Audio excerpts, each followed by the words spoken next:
Un aviateur intrépide, une jolie reporter de Ville Robot. Cette semaine, on a maté Captain Sky et le monde de demain et on en parle tout de suite. Alors, McFly, on peut savoir quelle décision t'as prise en ce qui concerne le plan de ce soir? J'ai pas le temps de faire ça, j'ai matériellement pas le temps de faire ça. Il me fait plus perdre mon temps, bordel de merde! Tournage d'un film? Je suis confus. Pourquoi est-ce que je perds mon temps avec un branquignol dans ton genre, alors que je pourrais faire des choses beaucoup plus risquées? Comme ranger mes chaussettes, par exemple. Bonsoir et bienvenue dans 2 heures de perdu cette semaine consacrée à Captain Sky et le monde de demain de Kerry Conran. Je sais pas comment ça se prononce. À mes côtés, prononce pas. À mes côtés pour en parler avec moi ce soir, Greg. Bonsoir. Et Mickaël, bonsoir. Bonsoir Antoine, bonsoir à tous. Je peux le faire. Vous qui êtes si nombreux ce soir. Et cette semaine, on s'est fait planter. Nous ne sommes que 3, malheureusement. Du coup, on a ressorti Micheline. Oh, un gag qu'on a bien fait laisser au placard pour le coup. Alors, pas de voix féminine, hein, non. Donc, je vais essayer de parler un peu plus aigu pour... prendre l'hélium, du coup. Exactement.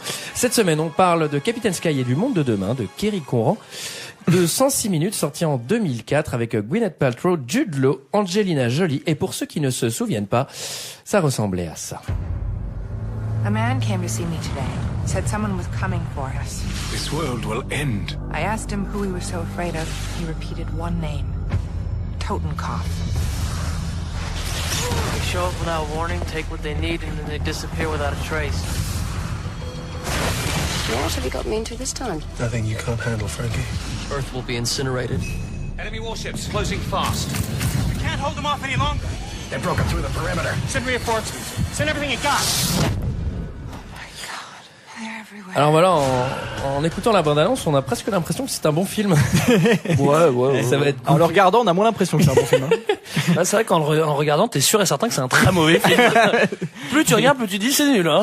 La mec, après avoir fini les 2 heures de visionnage, ah ouais, c'était pas terrible. Qu'est-ce que vous en avez pensé, messieurs? Bah, je viens de le dire, c'est vraiment nul. Ça m'étonne que t'aies Non pas mais aimé. c'est argumenté, je comprends pas pourquoi on n'est pas invité sur des plateaux ciné avec un avis aussi développé. Non, mais là, non, c'est juste objectif, là. C'est pas, ok, c'est pas développé, mais c'est objectif, quoi.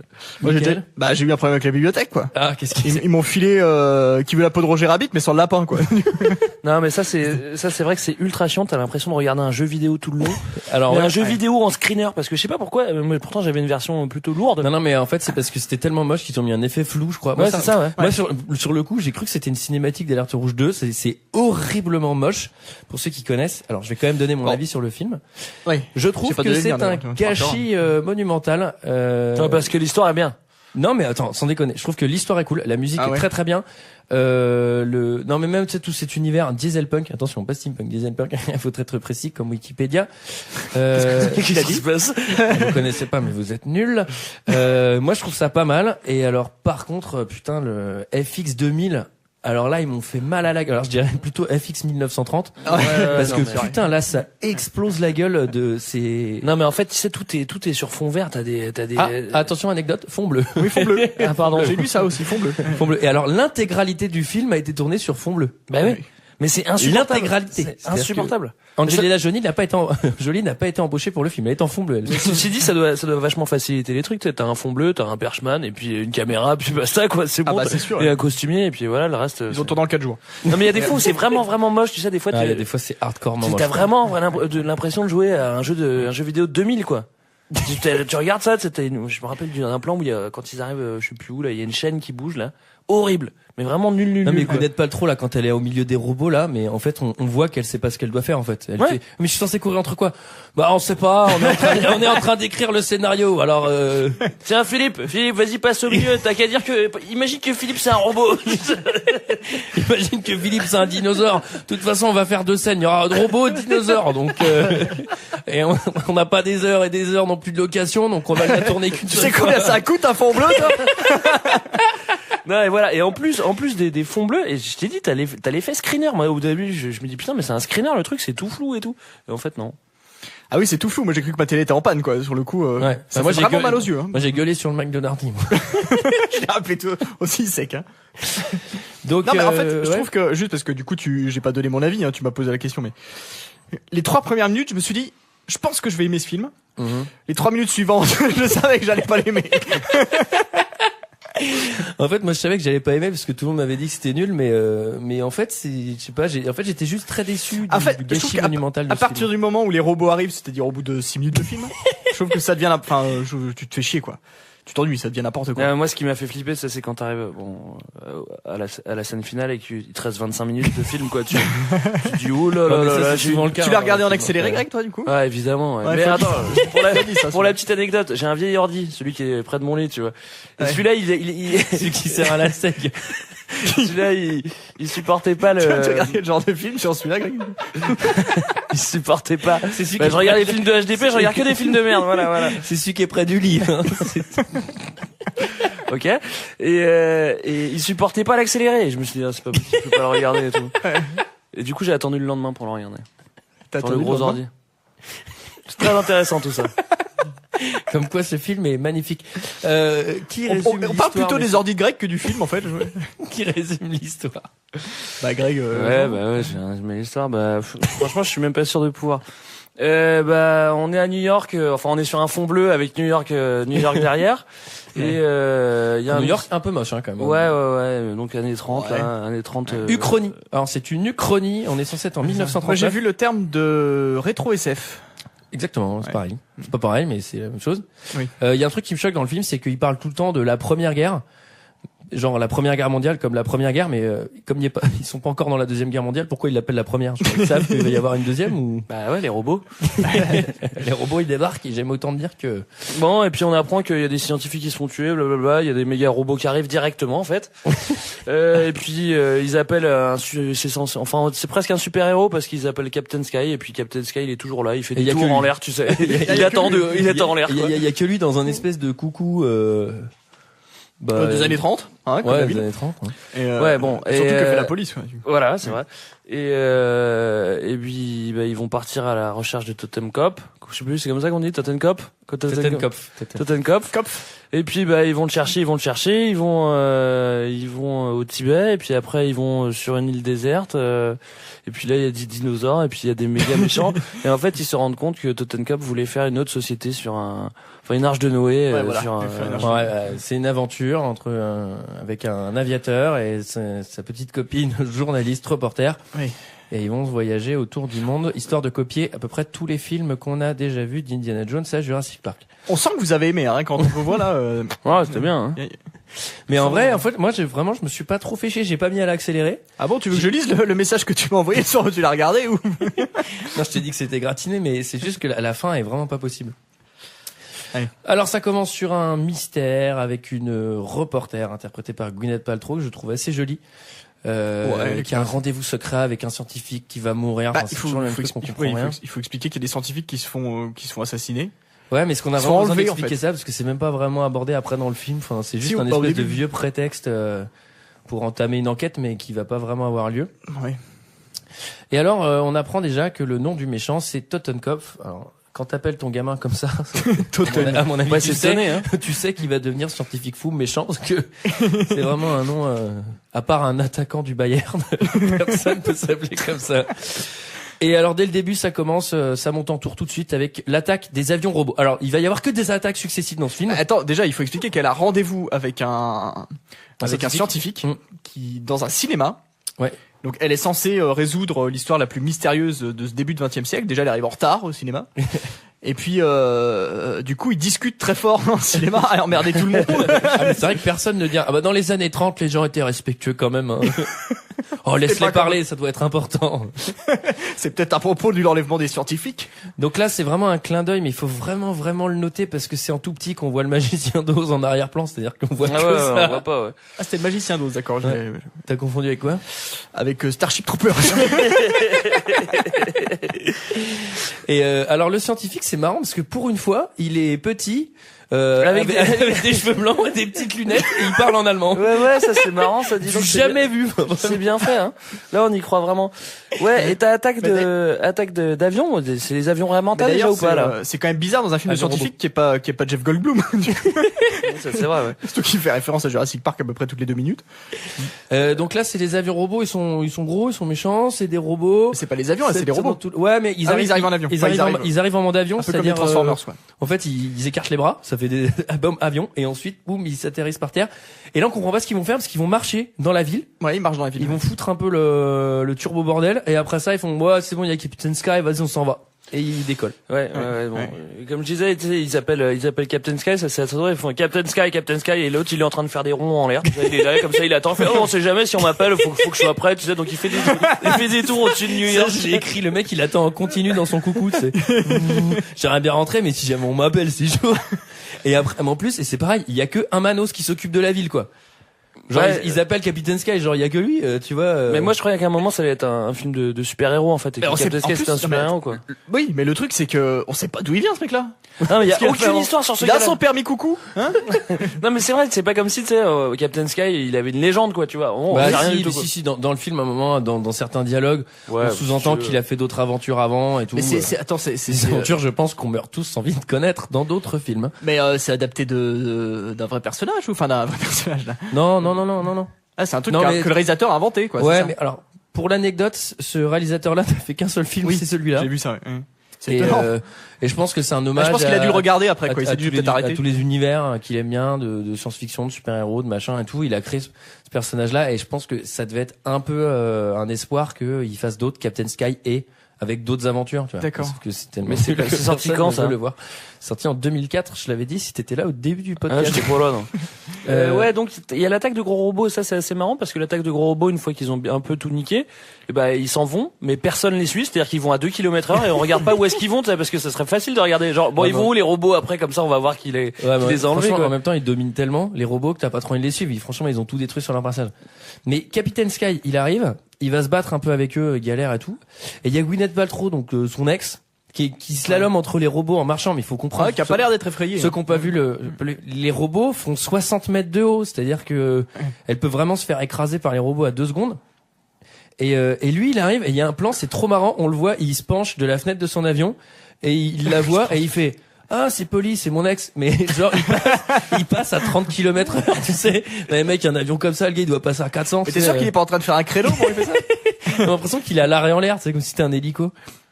Et donc là, voilà, c'est pour introduire l'histoire d'amour qui va être quand même relativement gonflante. C'est omniprésente, hein. Et alors, elle est introduite par une Jurassic Park. Ça faisait longtemps que j'avais pas cité cette expression. C'était fait. Oui.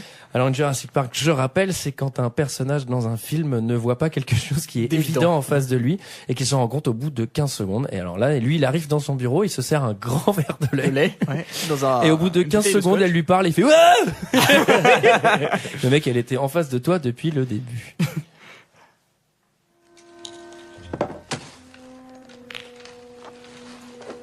Mal au ventre? Il y avait un bail, Joe. Je t'ai manqué? Dégage. Moi aussi, je suis contente de te voir. Dex pensait bien que tu bougonnerais. Dex. Ici, tout de suite. Il y aura bientôt 3 ans de cela, Joe. Il serait déplacé que tu m'en veuilles encore. Je ne sais même plus pourquoi on s'est disputé. Tu as saboté mon P40. Ah oui. À cause de toi, j'ai passé 6 mois dans un camp d'esclaves en Mandchourie.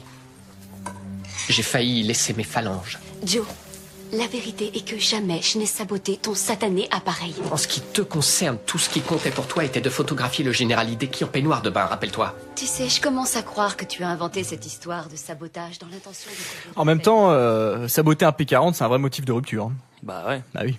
Bah ouais, mon ex, elle a pété mon P40. J'ai pété un câble. C'est toi qui as touché au P40. Alors l'histoire d'amour, elle est vraiment gonflante. Pour ceux qui ont l'oreille fine, ils reconnaîtront le doubleur de Keanu Reeves et le doubleur aussi de Brad Pitt dans 7 ans au Tibet. Alors après ils vont aller au Tibet, c'est pour ça j'y ai pensé, je trouvais ça assez marrant.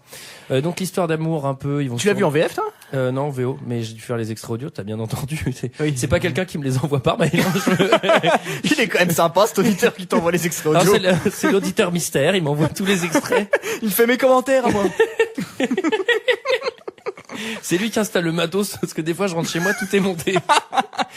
Alors, l'histoire d'amour, ils vont se tourner autour, c'est bien chiant. Ils commencent l'enquête, ils vont retrouver le professeur dans son laboratoire où il y a une machine avec ils sont d'abord passés, ils ont d'abord Par le regard. récupéré la carcasse de Ouais. Ouais. Vous avez vu comment il le transporte? Vous avez vu comment il le transporte? Non. Sur 2 voitures. Il le transporte limite en scooter, quoi. Tu vois, c'est quand même un robot de 60 mètres de haut. Ouais, ce qui me fait marrer, c'est quand il parle avec son pote Dex et il fait, regarde, c'est un signal. Et en effet, ça donne rien, sauf à partir du moment où j'ai commencé à le mettre à l'envers. C'est-à-dire que tu reçois un signal de merde, tu dis, je vais le mettre à l'envers. Genre, c'est ton premier réflexe, mettre à l'envers les signaux, quoi, tu sais.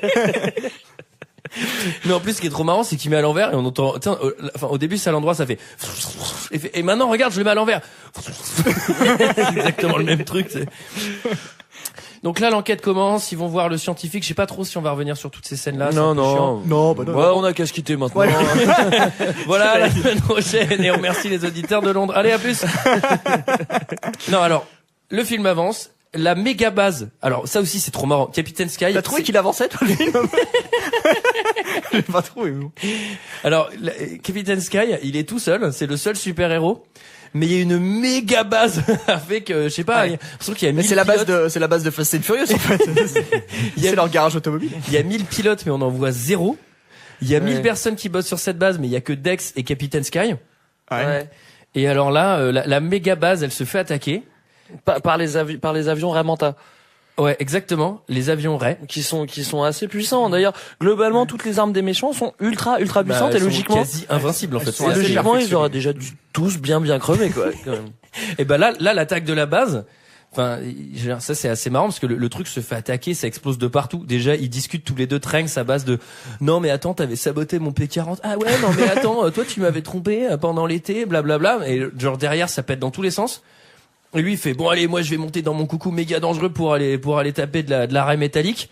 Et là elle fait moi je veux y aller avec toi. Mais t'es dingo meuf, reste là, hein, franchement. Parce que là dans son truc, il y a grosse chance de crever. Ouais, ce qui est marrant, c'est qu'aussi des fois les robots, tu sais, ils paraissent invincibles, donc genre les gros robots, tu leur envoies des mitraillettes dessus, ça fait rien, mais après tu leur mets une petite bombe au pied, ça explose. Ceux qui ont un binocle là au milieu de la tronche, bah si jamais tu leur fais un headshot, bah ceux-là ils meurent. Par contre, si tu tapes n'importe où ailleurs, bah ils meurent pas. C'est clair et net que le jeu et le film il est conçu comme un putain de jeu vidéo. C'est genre pour tuer les super robots machin, faut tirer dans l'œil parce qu'il y a des petites lumières dans les yeux. On comprend pas pourquoi ça les arrêterait. Alors on a l'impression qu'il y a pas de mort, il y a aucune panique et il y a surtout pas de tristesse. Tu sais quand lui il va revenir sur sa base totalement désolé et détruite, il va juste être là putain il est où Dex? Et c'est tout quoi. Bah ouais, mec, que Dex, mais tu bossais avec 1000 autres manos quand même avant quoi. Rien à foutre de la secrétaire, rien à foutre du mec qui s'occupait D'ailleurs, de pour faire la vidange. Pour la petite anecdote, il me semble, mais tu vérifieras, Antoine, que Dex, c'est une référence à Day, à côté de Dijon. C'est quoi? C'est une très mauvaise blague bourguignonne. C'est vraiment je vais pas la faire un répéter. pot bourguignon. La non, la fais pas. Alors on va pas la mentionner, mais il y a une scène. Non, on la mentionnera pas. Il y a pas ce soir. Il y a une scène incompréhensible dans New York. Alors on sait pas pourquoi il doit absolument aller dans New York avec son avion. Ouais. Et là il va slalomer dans chaque ville. Alors, Elle va c'est lui dire surtout- prends un oui. raccourci, Oui. passe par Times Square, Alors, retourne en surtout, arrière. Surtout, ils volent, mais ils volent pas au-dessus de New York. Ils volent Non, dans New York. En Ouais, fait. c'est Il est complètement carrément, con, il a 3 mètres de la route. Et il Mais- attend que la nana lui dise vas-y tourne à gauche, on va prendre Tourne la à gauche. 42e, ça veut dire quoi ça? Non, et surtout tu vas à 350 à l'heure. Bah mec, c'est chaud de tourner hein. Bah, il a les il a virages des- à 90, c'est pas évident. Ouais. Et surtout c'est totalement inutile. Non, c'est totalement inutile et en plus Non, c'est parce un qu'il essaye motif. de se C'est aussi un motif d'embrouille entre deux parce que Ah oui, Voilà, ils la vont dernière fois que s'engueuler. j'ai vu 2 avions voler proche de New York, ça a fini dans les tours.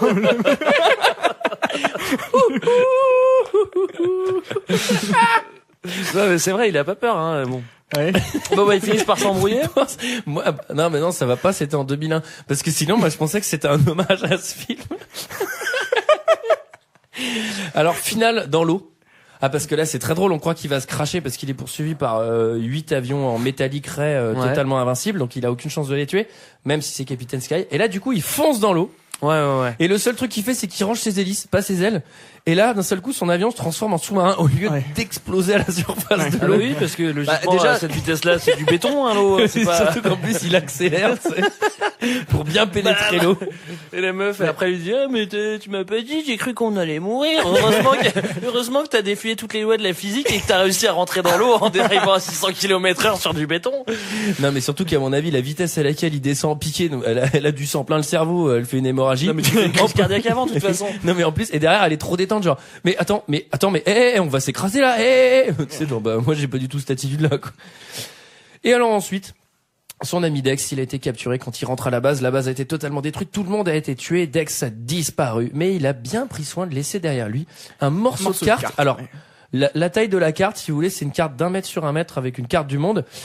C'est un tout petit bout de 3 cm² qui a été découpé. C'est écrit Népal. Il y a une croix dessus. Et donc, il sait exactement où c'est au Népal. Genre, on vient. Donc, c'est des coordonnées géographiques méga précises. Tu vois le truc, tu fais. Il a vu. Bah, merde, c'est au Népal. Mais là, pour savoir où. Ah, mais il travaille chez IGN, Capitaine Sky. C'est ça, en fait, le truc. Ouais. C'est les cartes, ceux qui font les cartes. Ah. Donc là, ni une ni deux, il part direct avec le coucou. Il prend pas un avion, tu sais, qui pourrait avoir assez d'essence pour aller jusqu'à là-bas. Non, il prend son coucou. C'est plus simple. Et puis là, il fait New York-Tibet. Il fait long courrier, hein. Il arrive et en plus il y a un mec qui l'attend, quoi. Non, pas fatigué. Il y a pas de toilette en plus. Il y a pas d'éclairage horaire. Vu qu'il vole à 300 km/h, ça va, il est pas jet lag vu qu'il a mis 75 heures pour y arriver. Non mais c'est clair. Comme un gardon. Elle en plus à aucun moment elle se remaquille et tout. Enfin tu vois. Jamais elle arrive, elle est encore bien maquillée. Bon, ouais, ça va. Ouais. Bien ça, c'est du raccord classique là. On va pas et donc ils arrivent dans un camp mais de l'extrême. Je sais même pas comment il y a une piste d'atterrissage. Avec genre, comment ils atterrissent, mais ça c'est une bonne question. Ouais. Bah c'est un pilote, c'est Capitaine Sky. Hein. Il arrive et là il y a son pote Karaki, je sais pas quoi, qui arrive et qui fait ah Capitaine Sky, qu'est-ce que c'est genre mais mec, comment il sait que t'arrives quoi. Tu vois. Frère. En 1940 pour aller là-bas, faut 7 ans, c'est. Salut mon chef. Ah mon Sky, putain c'est mon Sky. Et d'ailleurs, petite anecdote, enfin anecdote, non c'est pas une anecdote, un petit détail, c'est qu'il lui ramène des saucisses de Vienne. Ouais, des saucisses de Vienne. Ouais. Bah parce qu'il est gros, donc il faut bien faire la blague de comme il est gros, il mange beaucoup. Bah non, mais c'est ça. Hein. Donc là ils partent ni une ni deux. Là ils perdent pas de temps parce qu'ils ont déjà perdu vachement de temps avec les 4 jours de vol en continu. Ils partent en expédition dans les montagnes et là ça m'a expédition. Ils font accent allemand. Non, je suis vraiment dans 7 ans au Tibet à ce moment-là parce que ils sont au Tibet. Ouais. Ils sont au Tibet et genre ils partent. Et au bout de 2 secondes, genre, il y a un cut, et là, ils sont dans un espèce de turbo-glacier, mais trop vénère, mais un truc qui n'existe pas. Bah, évidemment, il n'existe pas, parce que c'est un fond bleu, mais. Bah ouais. Genre, ils auraient pu y aller un peu plus sobrement. C'est vachement plus proche de l'arrêté, parce que le fond est bleu, et là, on est proche du bleu. Donc là, on est vraiment près. C'est ce qu'il y a de plus réel dans ce film, en fait. C'est peut-être la fois où alors moi, d'ailleurs, c'est le mieux fait, hein. Juste pour, moi, j'ai une version spéciale, en fait. J'ai une version making-of où il y avait que le fond bleu pendant tout le film. Je me suis vraiment fait chier, quoi. Mais tu sais que je pense que tu pourrais construire à peu près n'importe quel film derrière en changeant les fonds bleus, hein. Bah, je pense qu'il y a quand même une bonne armée de manos derrière les ordi pour faire les décors, quoi. Ouais, c'est possible. Donc on peut pas le faire. Voilà, c'est ça ma conclusion. Ouais. Alors là, je ça va affecter, hein. Voilà, c'est dommage, hein. Mais vas-y, hein, dis-moi. Là, il y a une deuxième Jurassic Park, c'est-à-dire qu'ils marchent, ils arrivent en haut d'un sommet de montagne, et ils sont là, putain, mais merde, j'ai l'impression qu'on le trouvera jamais. Et là, ils se retournent, et il y a une espèce de pire base secrète, mais un truc qui fait la taille d'une montagne, qui était en phase 2 depuis à peu près 20 minutes. Ouais. Et là, ils décident d'y aller. Alors, c'est sur la montagne d'en face, mais il y a un cut, et ils sont dedans. Donc, je sais pas trop comment ils ont dû sauter, ils ont dû reprendre l'avion. Et alors là, c'est une espèce de mine, compteur GGR, trahison tibétaine, explosif, explosion. Quelqu'un a quelque chose à dire sur cette scène? Rien à dire. Bah si, bah classique, tu vois. Bon, bah de toute façon, on sait qu'on met les 2 pieds dedans, donc on court devant l'explosion à la fin, quoi, normal, quoi. Ah oui, turbo explosion, d'accord. Mais il y a aussi une trahison à la fois tibétaine et féminine. Polly, Lâche-la. donnez-moi les fioles et la fille vivra. De quelle fiole parles-tu donc, bandit? Je ne poserai pas 2 fois la question. Lâchez votre arme.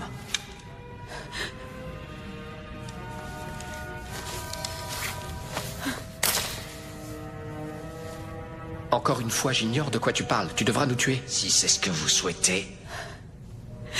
Non, attendez.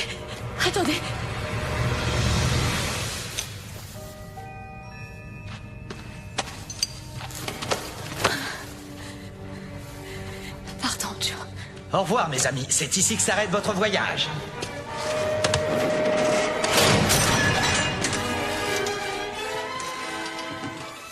On n'a pas parlé des fioles d'ailleurs. Ouais. En fait, les fioles, pour ceux qui n'ont pas vu le film, c'est 2 étuis à cigares, globalement, ça ressemble à ça. J'avais pas calculé que c'était des fioles, pour moi c'était des pièces de métal. Mais ils expliquent à la fin que c'est des fioles. Ouais. Qui contiennent quoi d'ailleurs? Regardez la fin, toi. Ouais, c'était bien la fin. Tu as regardé 2 fois même, Greg. Je l'ai regardé parce que Tu l'as regardé sur quel ordinateur là? Alors ensuite, ça va exploser, ils vont arriver à s'enfuir, mais ils vont quand même un peu subir une explosion, ils vont s'endormir. Et ils vont se réveiller. C'est ça qui est drôle. J'ai pas du tout compris cette scène. Chez le Dalai Lama, donc c'est un temple tibétain. Il va dialoguer en tibétain avec eux. Ah, mais attends, faut quand même préciser que donc il y a une explosion, ils perdent connaissance, et ils se réveillent le lendemain tous les 3 à poil dans un lit. Oui, toi t'es drogué au GHB en fait. Ouais, et là c'est encore un lieu assez insolite, hein, là où ils sont. Hein, franchement, j'ai envie de dire qu'il est tout en 3D. Ce lieu. C'est joli. Hein. Sauf que là ils avaient récupéré les images du Seigneur des Anneaux. Je sais pas si t'as vu, à un moment ils sortent, on a l'impression que c'est le truc des elfes. Ouais, c'est ça. Ouais. Et donc là les Tibétains ils font ouais rentrez, vous n'êtes pas chez vous. Et lui il fait ouais non mais je veux tuer Total Pop, là je sais plus comment il s'appelle. Et là le Tibétain tu sais il marche pour partir. Et là il s'arrête et il fait je vais vous aider. Tu sais genre tu sais ces fameux trucs où je te tournais le dos et je vais m'arrêter parce que tu viens de dire un truc pertinent. Je te le fais souvent, Michael. Donc là, ils repartent en avion. Il y a une petite enquête dans l'avion. Tu sais, genre pendant qu'ils conduisent, on sait pas où, mais ils avaient le temps. Ils se sont dit, on va pas le faire avant. Ils sont partis faire du shopping, je crois, à Lhasa, du coup. Non, mais, ils peuvent pas. Et d'ailleurs, il y a un très bon tailleur à Lhasa. Il est connu mondialement. Puis il a pas grand taf à faire. Hein. Et il y a un truc qui est marrant, c'est qu'ils peuvent pas décider de l'endroit où ils vont avant de décoller. C'est-à-dire que c'est dans l'avion où il commence à faire le calcul sur sa carte. Ouais, tu sais, comme en bateau, quoi. Le mec, t'as vu la vitesse à laquelle tu vas? T'as pas beaucoup de carburant, hein, tu vois. La dernière fois que j'ai fait ça, je devais aller à Rouen, je me suis retrouvé à Limoges. Et là, donc, du coup, il y a plus de carburant, il faut atterrir d'urgence, et il y a trop de chance, puisqu'il y a le porte-avions d'Angelina Jolie, le porte-avions volant, c'est celui des Avengers. Ça, j'avoue que l'idée est assez marrante, quand même, le porte-avions volant. Ouais, il est cool. Quoi. Il est cool. Ouais, bon, je veux pas non plus en faire une caisse, hein, mais. Je peux dire que ça consomme de l'énergie, ce truc-là, hein. Tu m'étonnes. C'est pas écolo, hein. Ça doit pomper, ça. Et il atterrit dessus. Il atterrit, alors qu'il a plus de carburant depuis 20 minutes. Mais il avait beaucoup d'élan. Oui, il planait. Ouais, c'est ça. Ça plane pas mal. Et là, on rencontre Angelina Jolie en pirate. Ouais. Et donc là, il y a un peu des bails, tension féminine entre les deux, parce qu'elles sont toutes les deux jalouses, puisque amoureuses de Captain Sky et du monde de demain. Et là, il y a un truc, c'est comme d'hab, c'est-à-dire que dans ce film-là, tu peux pas respirer 3 minutes parce qu'il y a tout de suite une attaque. Là, il y a encore une putain d'attaque, ça ne s'arrête jamais. Là, c'est ça là. Mais là, c'est pareil, il devrait exploser. La nana, tu sais, elle est hyper sereine. Elle se prend, le porte-avions, il se prend des bombes de partout. Et là, elle fait, je pense qu'on devrait plutôt attaquer par là. Et puis après, il décide de foncer sur le machin, là, qui lui envoie des bombes, quoi. Mais ils discutent, il y a une putain d'attaque, et c'est méga dangereux.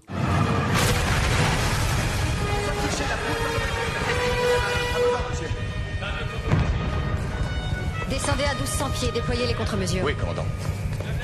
Nos patrouilles ont localisé une île, à environ 2000 de notre position actuelle. Ce qui est intéressant, c'est qu'elle ne figure sur aucune de nos cartes. C'est là qu'est son repère. Le repère de qui?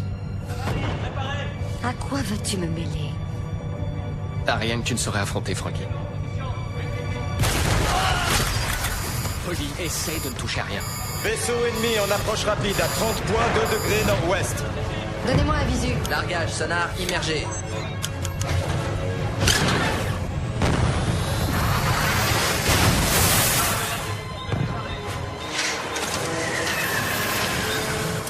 Donc voilà, ça pète dans tous les sens et puis ils ont le temps quand même de... que Polly est toujours en tailleur en talons hein, depuis le début du film. Elle s'est changée dans l'avion parce qu'avant elle était habillée en tibétaine et puis après quand elle part du Tibet, elle sera habillée en journaliste. Ouais.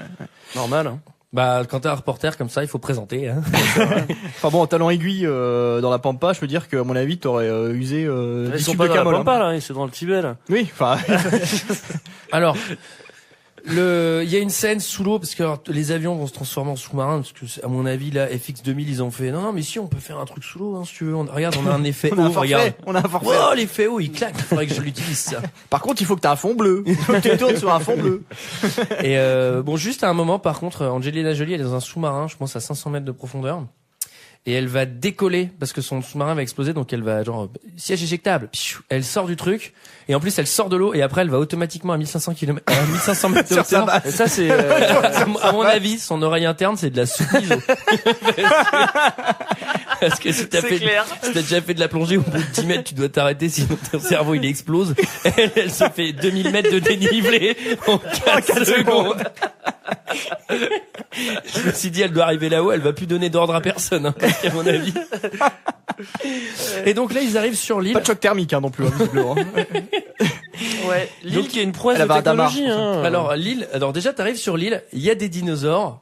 Donc, attaque de dinosaures, évidemment, puisque. Pas au début. Au début, c'est comme dans Jurassic Park, des dinosaures sympas. Il est herbivore! Et donc, on peut le toucher. Oui, celui-ci est herbivore. N'hésite pas à le caresser près des dents. J'ai dépensé sans compter. Sans compter. Bah, alors là, le méchant, il l'a fait, hein.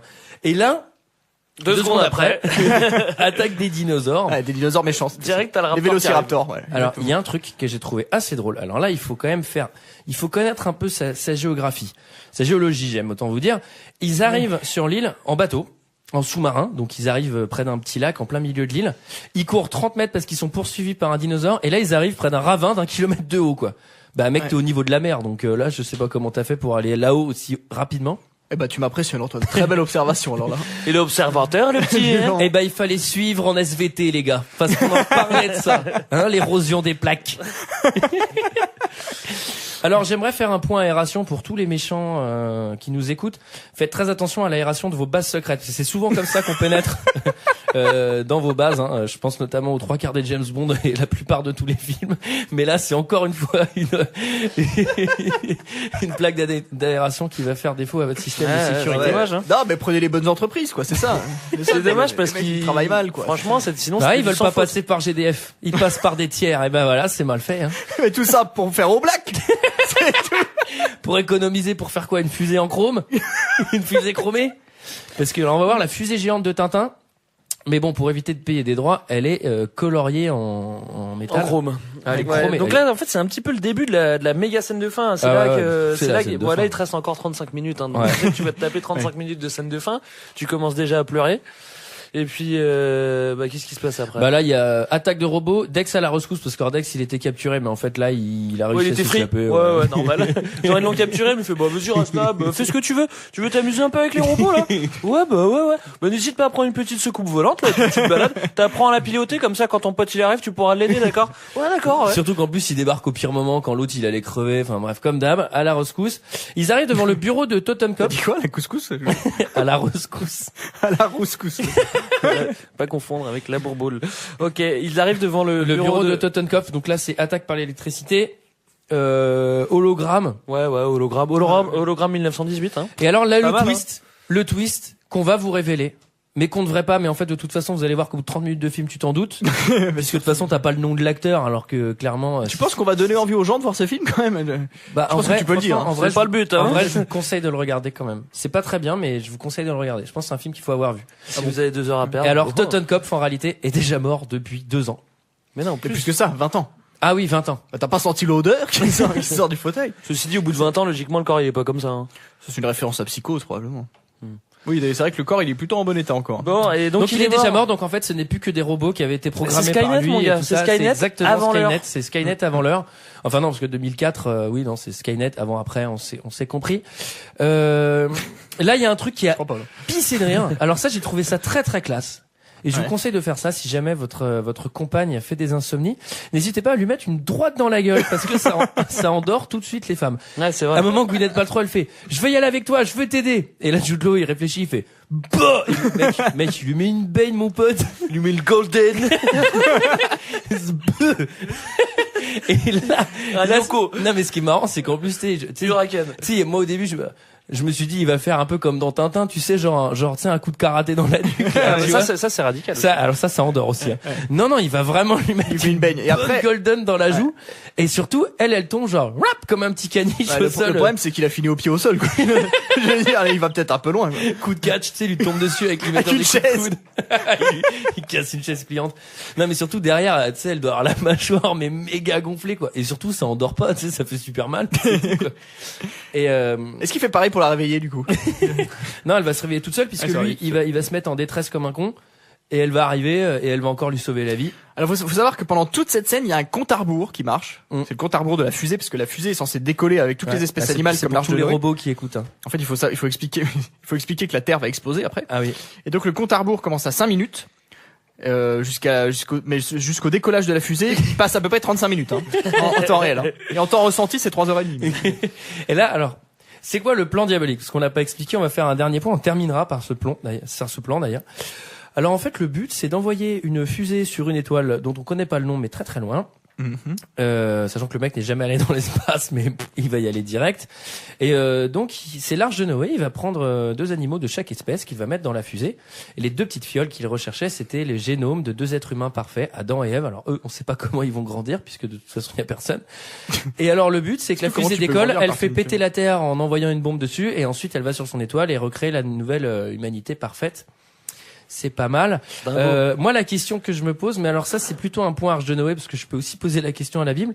Bah, qu'est-ce que tu fais, man, quand t'as tous les animaux, tu sais, genre, déjà, les lions, ils vont bouffer la moitié des espèces une fois que t'arrives. Les poissons, surtout, ils vont bouffer les 2 seules antilopes qui étaient censées se reproduire, et qui, du coup, se reproduiront pas. Non, mais je pense que t'as déjà les 3/4 des espèces qui se sont bouffées entre elles. Tous les poiscailles, je pense, ils sont morts. Puisqu'ils arrivent au sol, y a pas d'eau, mec. Et surtout,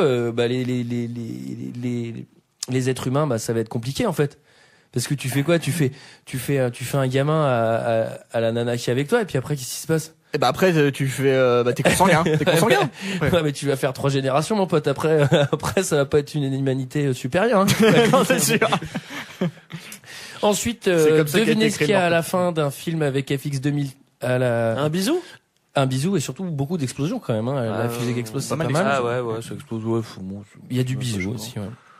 Coup pas de chance quand même. Les Américains, ils se tapent les robots et puis après, juste après le nazisme, franchement, ça doit être tout quoi, tu vois.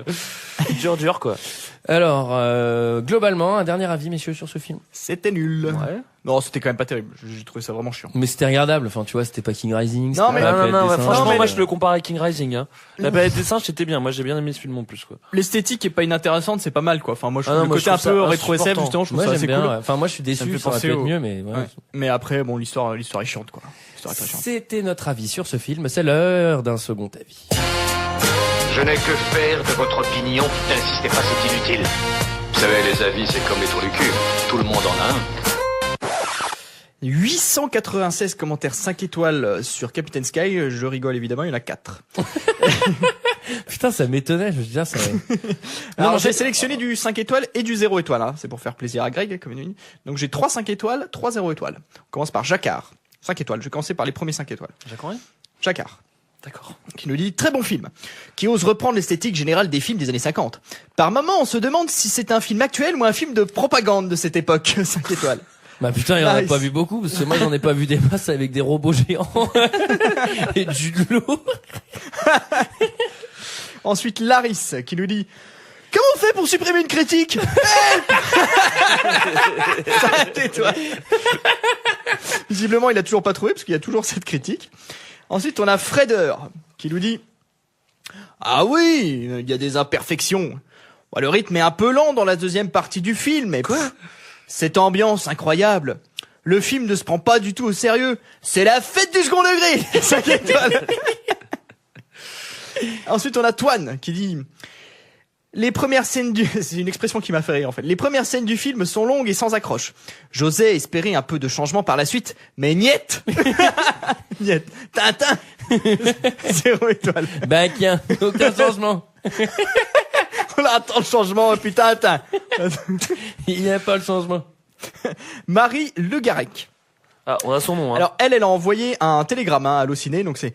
Mais c'est quoi ça? Scénario pourri, un héros qui se la pète, sa gonzesse nunuche et chiante, juste 1 minute sans musique, gros cliché, méchant super méchant, le meilleur ami enlevé, les images floues, Angelina Jolie. Elle a même pas 5 minutes de dialogue, une grosse daube. 5 étoiles. Je pense qu'elle était en pleine panique. Ça, par contre, je pense qu'elle a écrit son commentaire quand sa maison était en train de flamber, visiblement. Elle a enlevé tous les verbes. Non, par contre, c'est assez drôle ce qu'elle dit là. Moins d'une minute de musique, moins d'une minute sans musique, oui, c'est assez marrant. C'est vrai. C'est vrai que la musique ne s'arrête jamais. Elle est assez calquée sur la musique de La Guerre des Étoiles. Ah putain, mais et je la trouve, le début quoi. Moi j'aime bien. Moi. Ouais, mais enfin, à bout d'un moment, c'est pareil quoi. Pas envie d'écouter la musique de La Guerre des Étoiles dans un film avec Jude Law, quoi.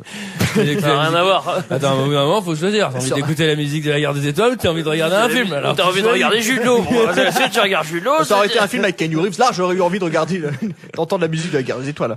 On finit avec Golden Psycho qui nous dit: je suis venu, j'ai vu les pubs et bandes annonces, j'ai dormi la première heure, je suis reparti chez moi. Ce film est mauvais dans le scénario, le jeu pourrit les acteurs, la musique, l'image. Ah, parlons-en de l'image. Ils veulent redonner un style années 30 à l'image et du coup donnent un aspect complètement flou. C'est fan de coach inversé. Quand mes yeux en ont eu assez d'essayer de faire la netteté, T'es excellent, ce gars. Ils se sont fermés. 0 étoile. Il est très très bien ce commentaire. Comment il s'appelle? Il faut qu'on le recroise, ce mec. Oh putain, attends, je te dis ça. C'est Golden Seiko. Bon, et bien voilà, c'était notre avis, celui des autres et celui de Golden Seiko sur Captain Sky et le monde de demain. On met la musique de Star Wars en fond, hein. Ça vous va? Ils ont changé 2 notes, sinon ils devaient payer des droits. Non mais c'est clairement ça. Vas-y, monte un peu, c'est pas mal, moi j'aime bien ces lyriques. Vous aimez bien quand je chante par-dessus? Voilà. Quant à nous, on se retrouve la semaine prochaine, mais avant un petit point, effectivement, de temps de perdu. L'aventure Patreon s'arrête pour nous. Et quelle aventure? Monte le son, parce que c'est vraiment une putain d'aventure, le Patreon. Alors, pour récupérer la thune du Patreon, c'est à peu près ça qu'il faut faire. Faut aller au Tibet, après faut combattre des robots et des dinosaures. Alors que l'argent est à Londres. On remercie tous les auditeurs de Londres qui avaient participé au Patreon. Et pourtant, ça n'a pas fonctionné. Pourquoi ça n'a pas fonctionné, Antoine? Puisque pour récupérer la thune, c'est pas possible. Je galère mortellement et il y en a à peu près 50%. En fait, on a appelé, il faut expliquer, on a appelé Patreon. Ils nous ont. Je mets la musique quand même de notre générique. Vas-y. Ils nous ont proposé donc de venir récupérer l'argent sur le parking d'Auchan à 5h du matin samedi prochain. On a commencé à flipper. Flippé, on a vu 2 man dans une Golf. J'ai fait vas-y, ça sent mauvais, on se barre. Non, voilà, donc du coup on trouvera d'autres solutions pour le faire, ce live, car on a très envie de le faire, mais effectivement ce ne sera pas pour tout de suite à cause de ce petit contretemps. Vous pouvez toujours nous laisser les propositions de films en laissant un commentaire 5 étoiles sur iTunes. Oui, et on se retrouve la semaine prochaine pour parler de petits meurtres entre amis. À la semaine prochaine. Allez, ciao.